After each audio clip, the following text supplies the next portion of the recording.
Na verdade, o assunto que me traz à tribuna nessa noite de hoje é um assunto que, inclusive, já foi debatido aqui nesta tribuna hoje. A senadora Ana Amélia já abordou esse assunto, foi aparteado pelo senador Álvaro Dias. Estava no gabinete quando ouvi o pronunciamento dos dois senadores e vim hoje do Acre, na madrugada. Lá no Acre nós somos privilegiados, você só voa na madrugada, tem que sair 2 horas da manhã para chegar aqui 6 horas da manhã. Esse voo aí é um voo abençoado e a passagem mais cara do Brasil, por cima. Mas temos que estar aqui e, graças a Deus, estamos aqui. E o assunto que hoje circula nos jornais, na internet, é mais uma fala, presidente, mais um pronunciamento. Estava ali assistindo, mais uma vez, o vídeo. O presidente boliviano, Evo Morales, mais uma vez, ameaça o Brasil, dizendo que poderá invadir o Brasil e fez a opção de começar pela fronteira, vai invadir pela fronteira. A fronteira, nós temos aí o Mato Grosso e o Acre. E isso cria um clima de insegurança, um clima muito ruim, até porque o povo boliviano é um povo hospitaleiro, é um povo gentil, é um povo humilde, o povo boliviano. Agora, esse presidente boliviano, como lá no Acre nós chamamos, é um verdadeiro fanfarrão. Ele parece que, quando não tem o que fazer, faz questão de fazer esses pronunciamentos aí para chamar a atenção da mídia, a mídia brasileira, da mídia boliviana e também da mídia mundial. E ele fez duras ameaças ao governo brasileiro que, se houver qualquer tipo de movimento contra o governo da presidente Dilma, quanto ao governo do PT, ele poderá tomar providências no sentido de mobilizar o exército boliviano para invadir o Brasil.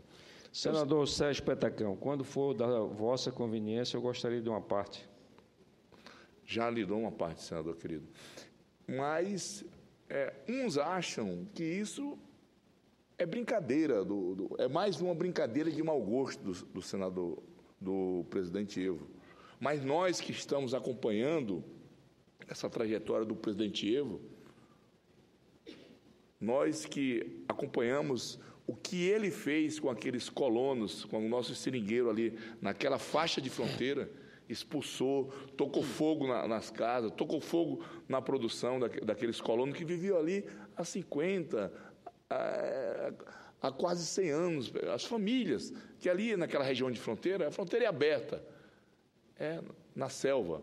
E ali, filho de brasileiro casa com filho de boliviano e vira uma família só. Mas aquela região do Pando, depois que esse homem assumiu esse governo boliviano, criou um verdadeiro terrorismo.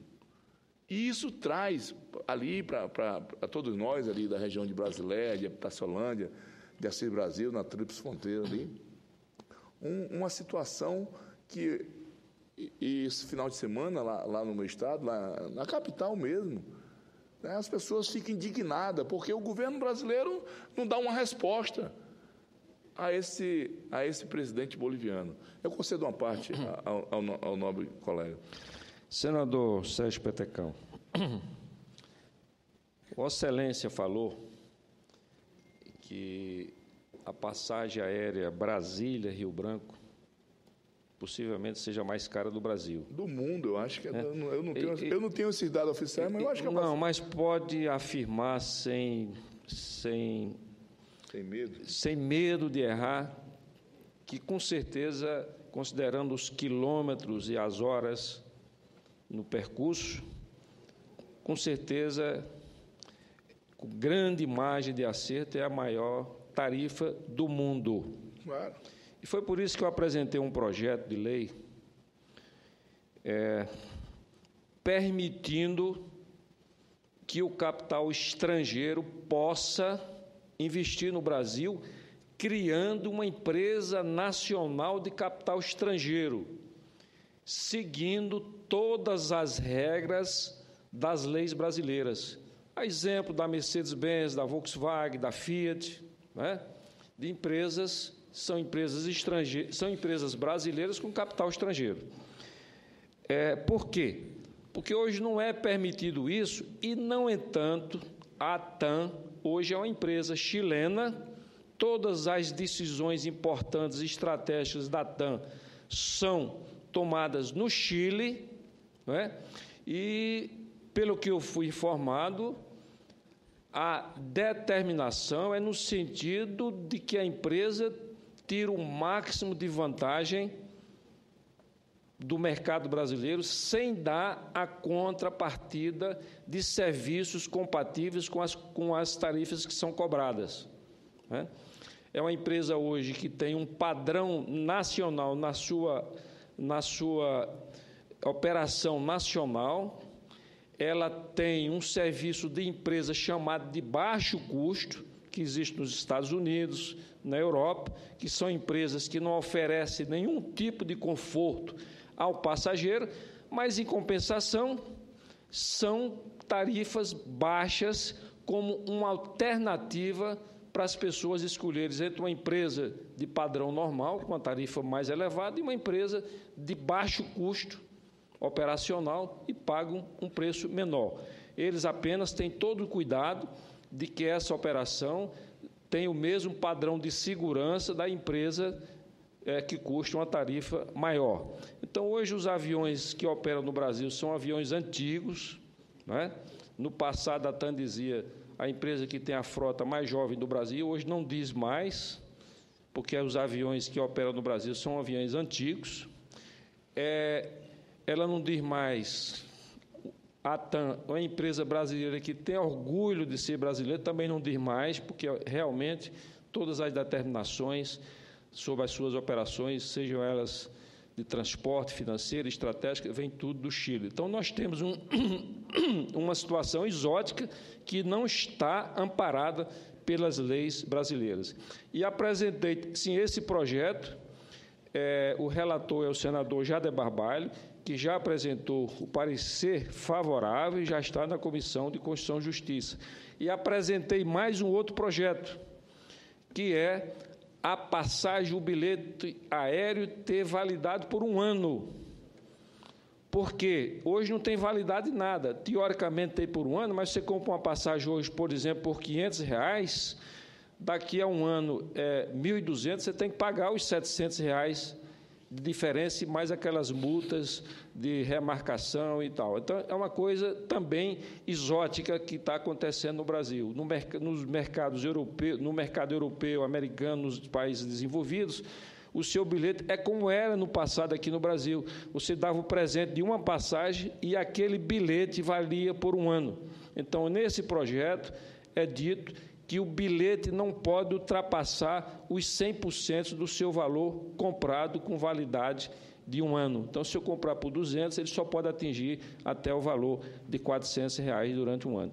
Então, nós precisamos, né, chamar atenção para essas questões, porque o povo brasileiro hoje não tem mais aquele padrão que existia na aviação comercial do tempo da Varig, do tempo da TAM, do comandante Rolim, que era um grande empreendedor, não é? E que tinha um sonho de ter a empresa com o melhor padrão de serviço do continente latino-americano. Portanto, a abordagem de Vossa Excelência é uma abordagem muito boa, uma abordagem muito momentosa e que, sem dúvida nenhuma, vai, se nós conseguirmos essas providências, teremos, sem dúvida nenhuma, prestado um grande serviço aos milhões e milhões de brasileiros que hoje são obrigados a voar por esse Brasil afora. Muito obrigado, senador. Eu agradeço aí boa parte de Vossa Excelência e o que o senhor relatou aqui é o que nós vivemos no dia a dia lá da nossa região. As pessoas que têm um poder aquisitivo mais baixo, as pessoas que não têm condição de voar, muitas pessoas lá no meu estado morrem à míngua, porque não tem condição. Como é que a pessoa vai sair e pagar uma passagem? Eu já cheguei a voar Rio Branco, Brasília, R$3.000. R$3.000 um trecho de 3 horas, Rio Branco, Brasília. E aqui, você abre ali a internet, você vê uma passagem Miami, Nova York, que é o mesmo período de voo, 3 horas de voo, $200, $100, dependendo do dia. Aqui, a maior dificuldade que hoje meu gabinete tem é administrar essa compra de passagem, porque você tem que comprar passagem com 6 meses lá para poder ver se a cota de passagem dá para a gente voar durante o mês todo lá para o Acre. Então, o que Vossa Excelência, a sua iniciativa é louvável, parabéns pelo projeto. Eu acho que tem que abrir a concorrência, tem que abrir, traz o capital estrangeiro, se for preciso, traz quem quiser vir, para baixar o preço da passagem, seja bem-vindo ao nosso país. O que nós não podemos ficar é refém de 2, 3 empresas que botam a passagem ao seu interesse. Esse giz vira uma espécie de um cartel, que você também não tem para onde correr muito, você não tem muita opção. Aqui é 3.000, se for ali é 2.999. Então, você fica sem saída. Então, lhe parabenizar pela iniciativa. Vou voltar aqui ao assunto que, no meu entender, lá no meu estado, senador Wilder, para uns serve de chacota, para outros, aquelas pessoas que estão ali naquela região de fronteira, começam a meter um certo medo. Evo Morales poderá invadir o Brasil com suas tropas.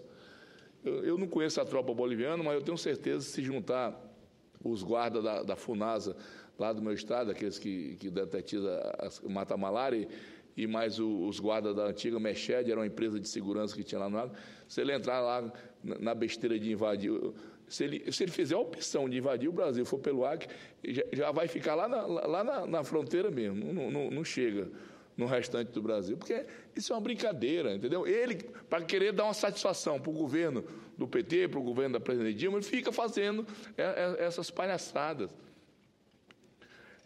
E aí eu pedi para o meu gabinete levantar, porque o governo Evo, não só o governo Evo, o governo Maduro, tem que entender que acabou essa mamada. Aquela dinheirama que ia para esses países, a fundo perdido, com juros baixíssimos, acabou. Acabou. O nosso país está passando por uma crise. E aí, aqui tem só uma medida provisóriazinha que não foi aprovada em 2013.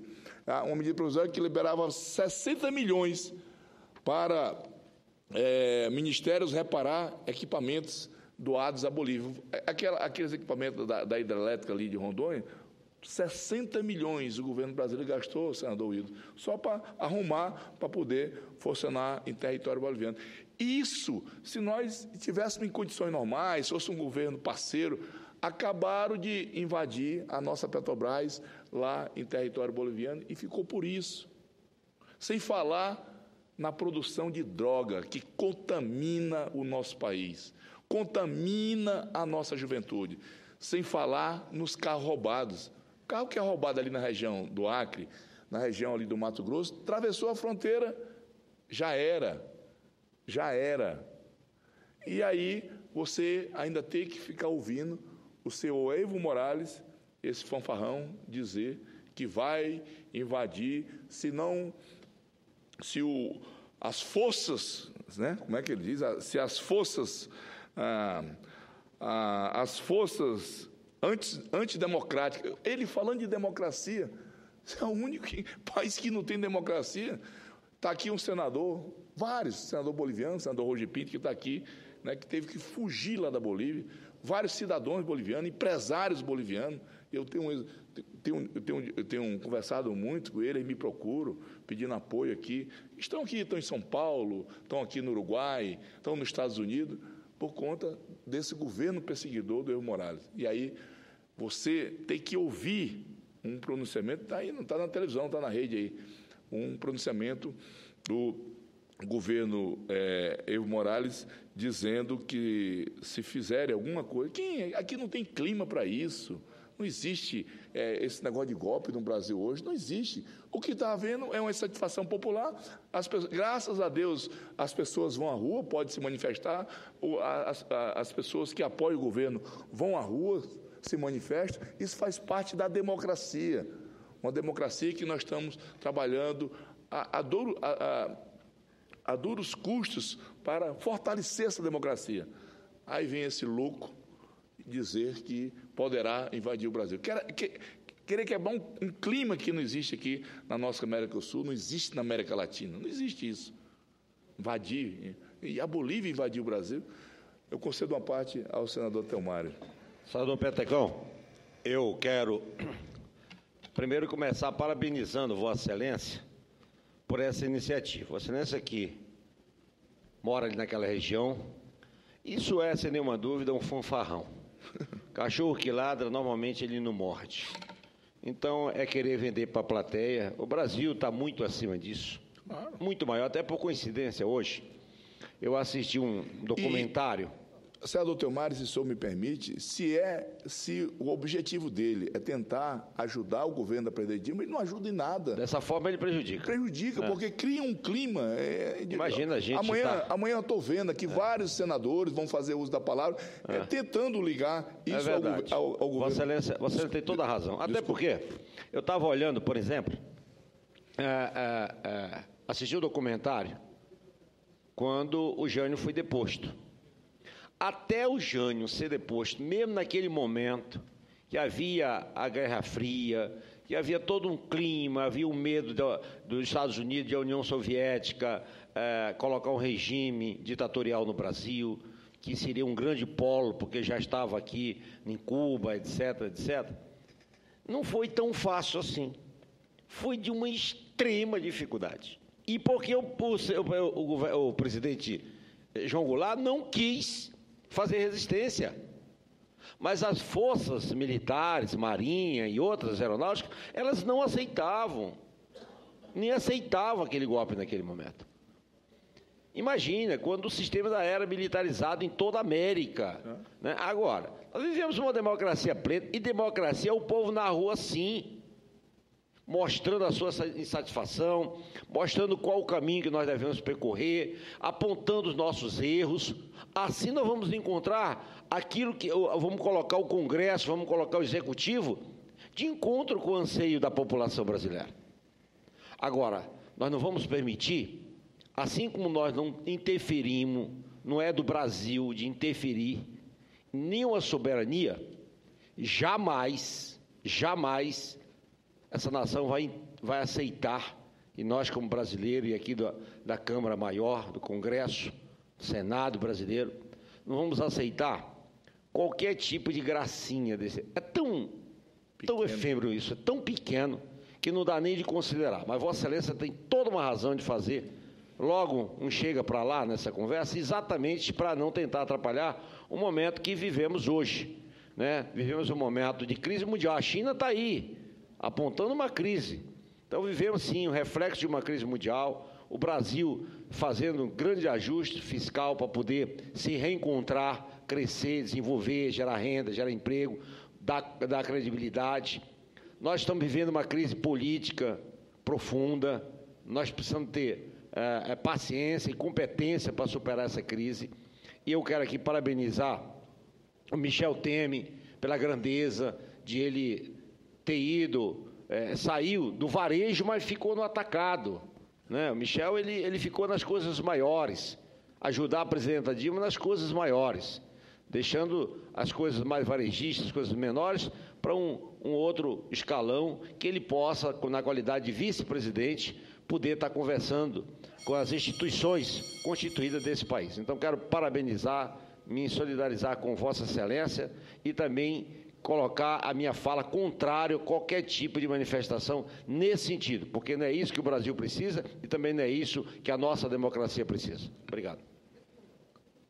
Eu agradeço a parte, Vossa Excelência, senador Telmário, amigo também lá da nossa região. Eu não sei como é que está a situação das passagens lá, mas com certeza não deve ser muito barato, não. Mas eu quero finalizar, presidente, apenas expressar o meu sentimento de preocupação. Eu como disse, tenho acompanhado essa relação política da Bolívia com o nosso país. Me preocupo porque recebi algumas ligações de algumas autoridades bolivianas, amigos bolivianos que estão ali em território boliviano, e outros que também já estão aqui refugiados no nosso país. As pessoas ficam com medo, porque, queira ou não queira, isso gera uma insegurança. Esse não é o sentimento do povo boliviano. Esse não é o sentimento do povo boliviano. Nós temos milhares de brasileiros que hoje estão lá em território boliviano, estudantes, estão lá fazendo curso de medicina e outros cursos de engenharia, pessoas do poder aquisitivo pequeno, pessoas que não têm condições de pagar uma faculdade particular aqui no nosso país, e isso é uma vergonha. Aí os nossos irmãos brasileiros têm que recorrer à Bolívia. E esses alunos, essas pessoas ficam preocupados com a fala, com o pronunciamento de um cidadão desse. Todos nós sabemos que o Evo é ligado ele é um cocaleiro, ele é ligado ao sindicato dos cocaleiros lá na Bolívia. Ele não faz questão de negar isso. Porque a coca faz parte da cultura boliviana, mas a coca, tipo assim, planta lá 1 hectare, 2 hectares, que o pessoal consome, mastiga a coca. Agora, só que a coca da Bolívia são milhares de hectares. Essa coca, que hoje, eu diria que 90% dessa cocaína que é consumida aqui no nosso país, ela vem aqui da Bolívia. Então, já temos um problema com a Bolívia, já temos esse problema. Aí ele fica fazendo esses pronunciamentos no sentido de fazer uma média com o governo brasileiro, querer aparecer para o governo brasileiro, achando que isso ajuda. E não ajuda, isso traz intranquilidade. Ele está achando que ainda está naquele tempo das vacas gordas, que daqui a um dia vamos pegar mais um empréstimozinho aqui para resolver uma situação. Acabou. Quem estiver pensando, o governo que estiver pensando que ainda poderá manter esse tipo de relação, porque eu creio que acabou. Porque as medidas que são tomadas aqui no Senado é no sentido de enxugar. Eu vejo aí a notícia que circula na mídia nacional é que o governo poderá até cortar ministério, senador Wilder. Isso é bom, para que a gente possa, de uma vez por todas, sair dessa crise.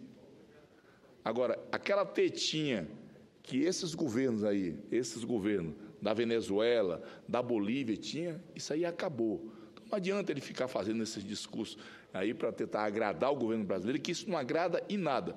Muito pelo contrário, prejudica e muito a nossa relação. Obrigado, senhor presidente.